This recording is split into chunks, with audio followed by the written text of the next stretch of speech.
Okay. Before I start the presentation, I just want to ask you to do something. Without no exclusions, all guys in the room, please stand up. Like Eminem said, please stand up. I just have 3 questions for you, 3 sentences, and if you agree with me, take your seat. First sentence. If you think that cancer or catastrophe kills more people than doctors' mistake, take your seat. Okay. 2 persons. 3, 4, 5, already you're busy. Okay. Second sentence. If you think that cyber attack can kill a man with an implant, take your seat.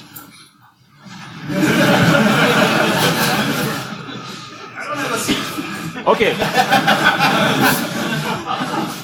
If you think, this is the third sentence. It's okay if you're staying. It's okay. Feel free. It's still your opinion. If you think, then your electronic medical record is in safe place right now, take your seat. Only 1 skeptic, 2 skeptics. Me too. Thank you for your answers. My name is Denis Makrushin, and I try to break your skepticism, and I try to show you how our smart medicine, smart implants, become stupid. And thank you for this opportunity to, besides organizers, besides Munich. And I want to start from this sad statistic. Almost 300,000 people die annually in the United States only. These are terrible numbers. And main reason of death is the doctor's mistakes. It's the third reason of death in the United States only. And these numbers always increasing. In this year, I think it will be not an exception. And the low qualification of doctor is not the main reason. The main reason is the wrong diagnostic procedures. The second reason is the wrong therapeutical and tactical procedures. And only the third reason is the low qualification of doctors. And what happens? Because our medicine becomes connected. And a few years ago, we have already predicted that hospitals, clinics, medical organizations, pharmaceutical organizations will be a tidbit for attacker. And you see that statistics already prove it. And this year and last year is not an exception. We have seen a lot of newspapers when they try to penetrate into the medical networks, when they try to exfiltrate the medical data, when they try to encrypt medical data and waiting for the ransom, etc., etc. A lot of newspapers related to the medical topic.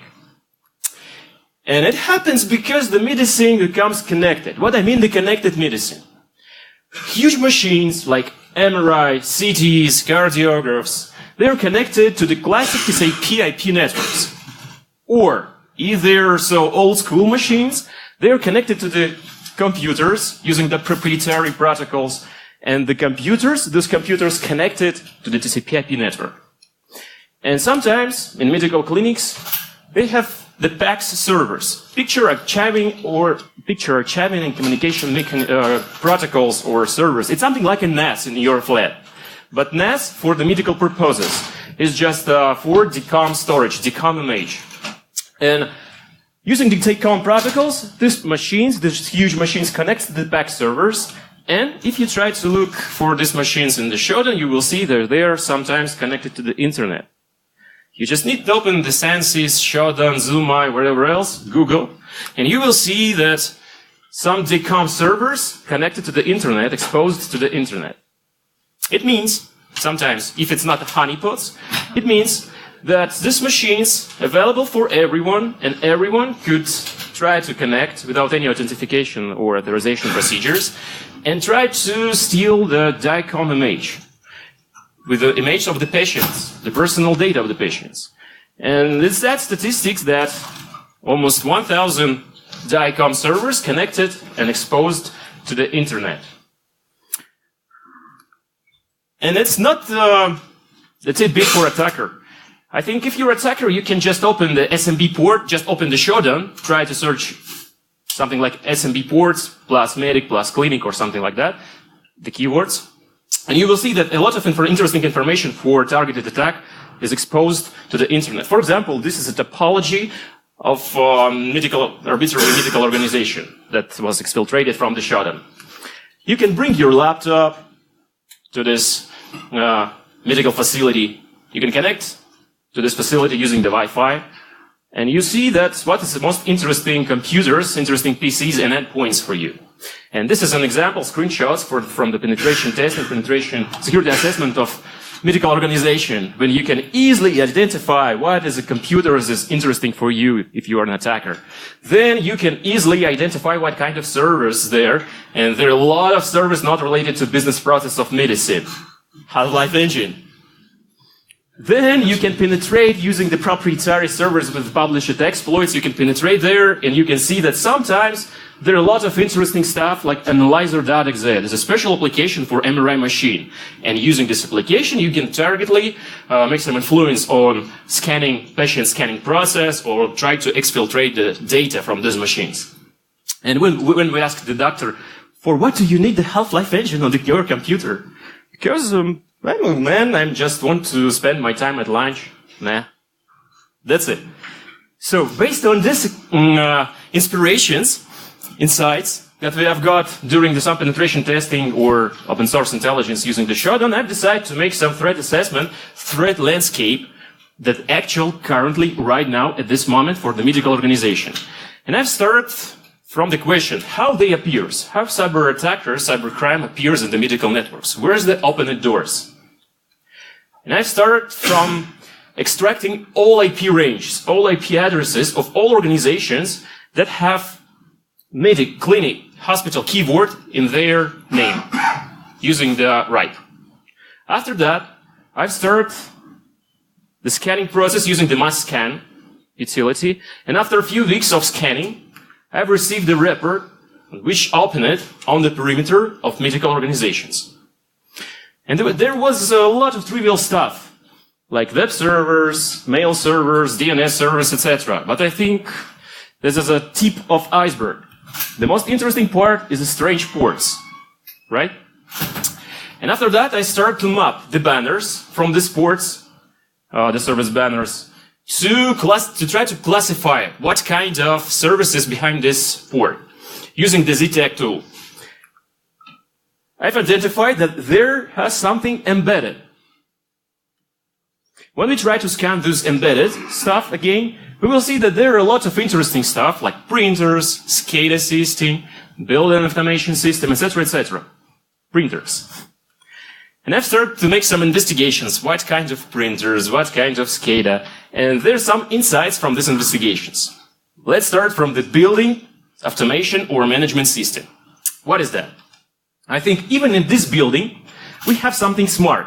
We have the huge router and the low floor that connect few kinds of systems. Light system, conditioner system, water system, and classic TCP IP networks. And we have a lot of published research where the guys can use the just power socket, try to plug into the power socket and try to send something to compromise TCP IP network via a vulnerable router, via a vulnerable BMS system or BES system. And if you try to scan for the building information system, you will see that in medical organizations there are no updated software. Totally no updated software. What I mean? It means that you can search for the exploits for this kind of protocols, BES protocols, that published for everyone on ExploitDB, and that's it. You can compromise this router. Or look at this. This is a printer. Printer on medical perimeter. Without any authentication authorization. So you can search in job log, search for something interesting like sensitive documents, personal medical data, etc. Or you can use this printer, if it has some Wi-Fi connection to the network, you can use it to move laterally for initializing stage of targeted attack. Or look at this port, port 2000. It's quite popular in United States port on medical perimeters. Do you need do you have any insights? What is that? It's quite popular in clinical organization, medical organization, surgeries. It's a teapot. It's quite popular model in the United States. That's why it's quite popular on perimeter of medical organization. And this is a teapot with a payload. You can use the public information about vulnerabilities exactly in this teapot. You can use the Bluetooth connection, hi Bluetooth hackers. You can use the Bluetooth connection 000, and then using this shell on this teapot, you can extract Wi-Fi credentials. And then you can move literally through Wi-Fi. Or look at these devices. In the medicine, there are a lot of portable proprietary medical devices. For example, this difficult to pronounce ELECTRORETINOGRAPH. ELECTRORETINOGRAPH. This, I don't know what is that, but it's a thing that if you're a doctor, you can scan the retina of the patient. Then you scan the barcode with the paper medical record of the patient, and it prepares the report. The report about your pathology, about your state, etc. PDF report. But it's not difficult to find the firmware of this ELECTRORETINOGRAPH. You can find it, you can easily extract it because it's not encrypted, and you will see that it's classic Unix system, like embedded Unix system, with some proprietary binary that's responsible for scanning of the barcode. And it scans the barcode with a feature that it doesn't escape, doesn't sanitize any incoming strings. And it's possible that if you're an attacker, you can craft the QR code of the patient with a payload, like a malicious payload, and after the doctor scans the retina, then he scans the barcode, vulnerable barcode, and it prepares the vulnerable, like malicious PDF payload. I think it's mostly actual for blockbusters or for Watch Dogs video game. It's not actual for nowadays, but it's still possible to use these proprietary devices to spread the malware using the doctor hands. Or there are lots of interesting devices like spirometers, something related with breath and blood, smart blood pressures. And if you start to look for this stuff using the Shodan or Senses, you will see that a lot of devices with MQTT protocol, including the medical devices. MQTT is a special protocol that allows you to communicate from one IoT device to another IoT device without human or without classic endpoints. So, for example, this scenario. If my blood pressure is too low, please turn off the light, smart bulb. Something like that. And there are a lot of MQTT devices without any authorization because this protocol doesn't support any authorization procedures. It makes some reference to SSL, etc. But you can extract something sensitive even in morgue. I'm not sure, I hope, probably, this is a honeypot. But anyway, we have something exposed for the connection, for the MQTT connection in the morgues. Or look at this vulnerability. This is a special medical portal, web-based portal. You don't need to be a web application hacker to understand where is the vulnerability. Your ideas.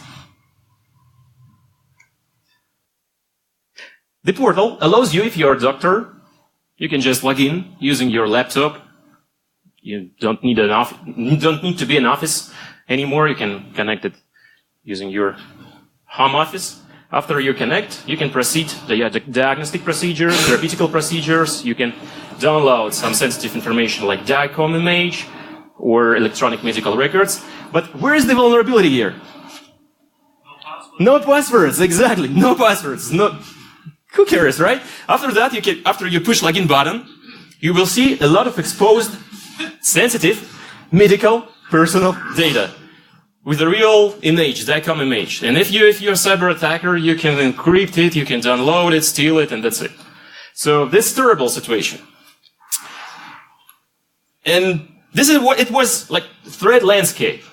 Where's the open doors right now? But what already happened in medical networks? What kind of threats in active mode right now? And to prepare the statistics with my colleagues from the Kaspersky company, we have just collected what kind of malicious activity already in active mode. And this is just a quick statistic that demonstrate that cybercrime actively use ransomware in the medical organization, and I think it's a logical point. Because if you're an attacker, you try to increase as much more revenue from your attack as possible. And after you steal sensitive data, you try to encrypt the data just to pay for the ransom. And that's why it's quite popular in medical record. And there are a lot of interesting stuff like trivial hack tools, the payloads that are available in Metasploits and other frameworks available for penetration testers. It's quite popular too. And I think it could be a 2-point. First point that medical organization has the maturity model, security model. They hire the pen testers or in-house security assessment guys who regularly try to assess the perimeter. Or second point, someone hacked the medical organization using the trivial tools. I think the second point is more actual. If we're talking about the trivial attacks, trivial malware, trivial trojans, banking trojans, spyware, etc., you can see that statistic is set to almost 70% of organizations, almost each organization related to medicine or pharmaceutical stuff, there was attacked. I think that's boring, but if you try to composite, to map these statistics on a map, on the countries, you will see that something logical is here. For example, I've tried to Google why Philippines is a popular object for medical organization for attackers. And it's related how many, probably it's not so strong statement, but anyway, it could be that it depends on how much budgets in public sector the government spends for the cybersecurity awareness program. Not so strong, but anyway, it's only one reason. Probably have your own opinion, your ideas. But if you try to make the same statistics, but not for medical, but for pharmaceutical organization, the picture is quite different. Just to remind for you that pharmaceutical organizations, they have more stuff related to intellectual properties, more stuff related to some patents, some pills development, drugs developments, etc. And this is a quite different statistics, whereas the Bangladesh, Indonesia, Morocco on the first places. And it depends it depends on the GDP of those countries related to the medicine. If your GDP is correlated with, if you're a huge exporter of pills, of drugs, you're in this statistic. And if you ask me that, have you find something interesting, like APTs or targeted attacks related to the medicine? My answer is yes. We found that Chinese-speaking actors using the Plague X malware, you already probably heard about the Plague X, they tried to penetrate into medical infrastructure, pivot there, and they tried to exfiltrate the data using the trivial perimeter vulnerabilities. And they tried to looking for some intellectual properties, for some business plans of pharmaceutical organization. And in the context of doping scandals, I think this is quite actual to organize a cyber attack for the key pharmaceutical vendors. That's why it appears there. But anyway, we are cybersecurity experts and we have to provide some recommendations for the hospitals because already we know that they're like three typical financial organizations 10 years ago. So what we can recommend to them? First of all, if you're a cybersecurity expert in medicine, or if you're a system administrator or developer, developer is not actual. If you're a system administrator, isolate your devices. Use the encryption to encrypt the patient data, sensitive business data, before it will be encrypted by cybercrime. And of course, you have to know your attack surface, your perimeter.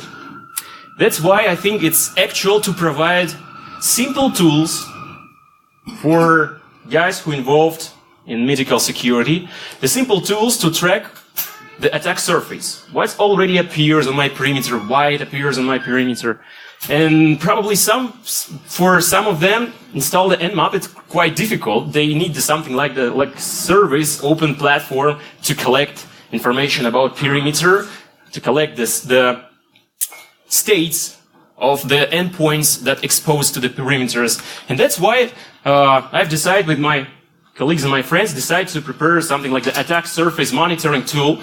It's not actual only for medical guys, it's actual for any kind of developing an operation center. It will be open in platform, and currently it's available only using the invite code, because we need the beta testers, we need the guys who will be share with us the feedback about this system. And anyway, you can use this invite code to register there, to try there, and especially if you are a guy who involved in DevOps.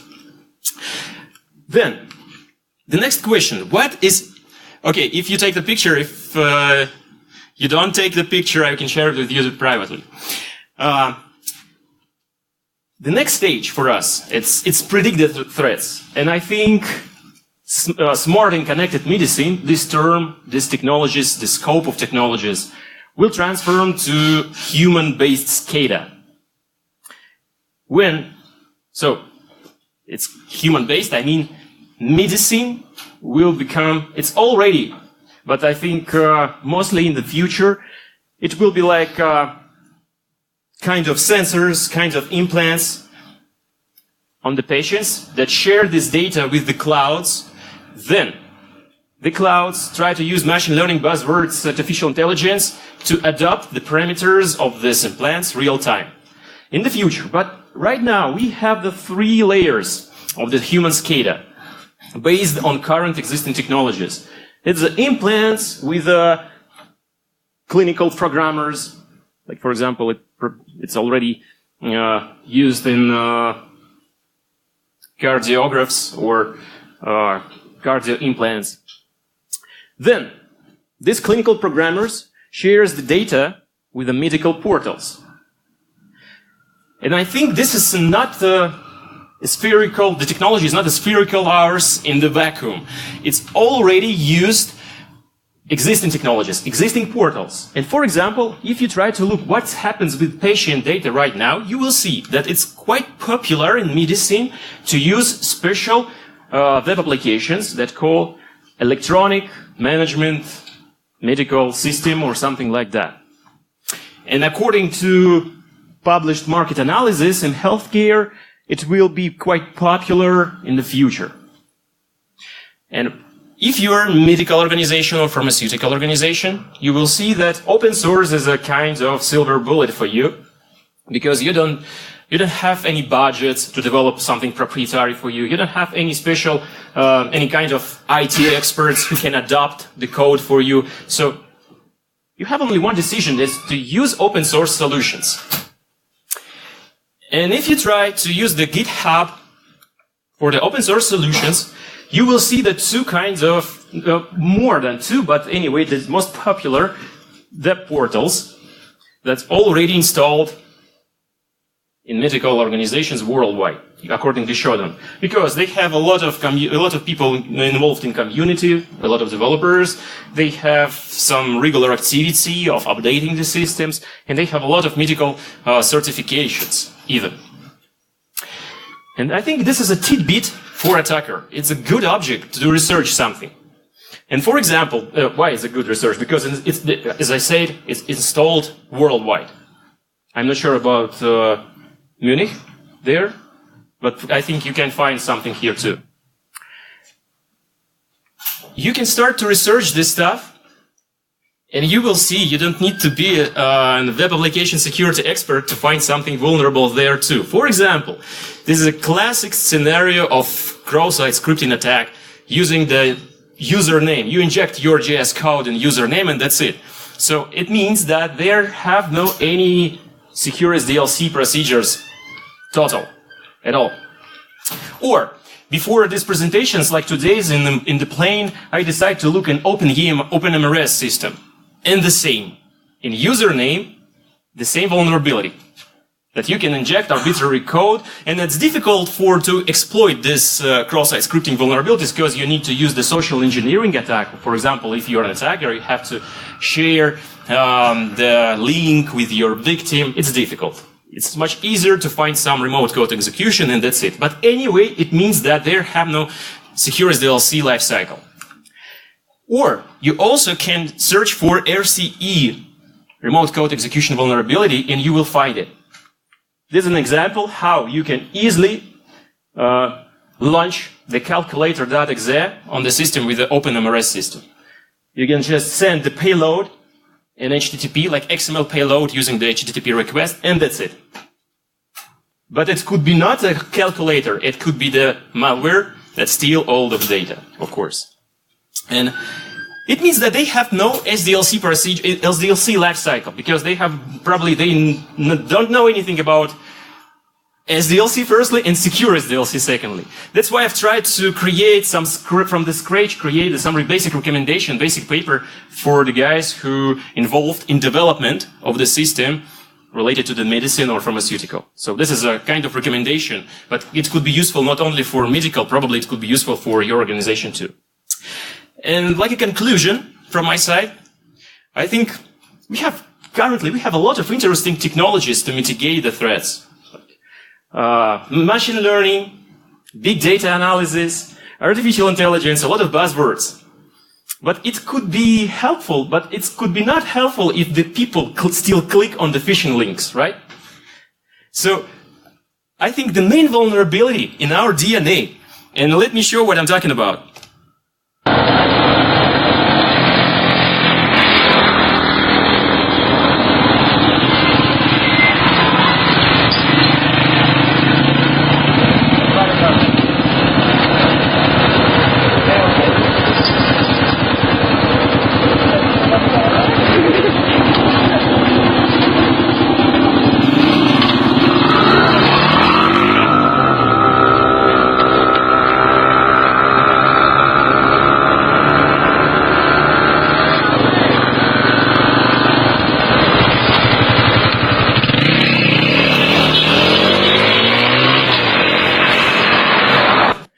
There is only one patch against this vulnerability. This is education. That's why we are here. Thank you for the organizers of Beside Munich. Please applause.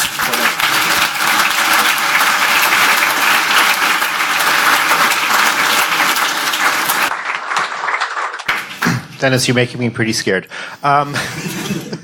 So, any questions? Any questions? Really? There are no questions? Yes, there's a question. I have not prepared for the question, so... Yeah, you don't have prepared answers? No? We have a question, though.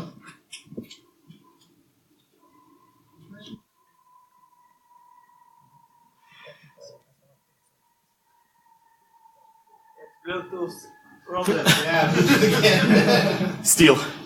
Switch off the beast.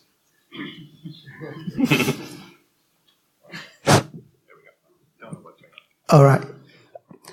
In your presentation, you mentioned is two countries, Bangladesh and Vietnam, have a highest attack to device. Do you know the reason why? And those attacks is inside out or outside in? I think I just used the Google to search for the reason, and this is the reason from the Google. I think that's actual because the Bangladesh is huge exporter of pills and drugs. The GDP of the Bangladesh, I think, like 14% related to the medical stuff. That's why they are in a statistic. But it's only my opinion. Any more questions? No healthcare related questions? Only one person between lunch. Yeah, exactly. And you. Yeah, I want to draw this on as long as possible, so I'm not going to leave here before we have another question. No, I'm kidding. So if there are no questions, I would really like you to help me thank Denis for this wonderful presentation, because I was amazed by it. Thank you.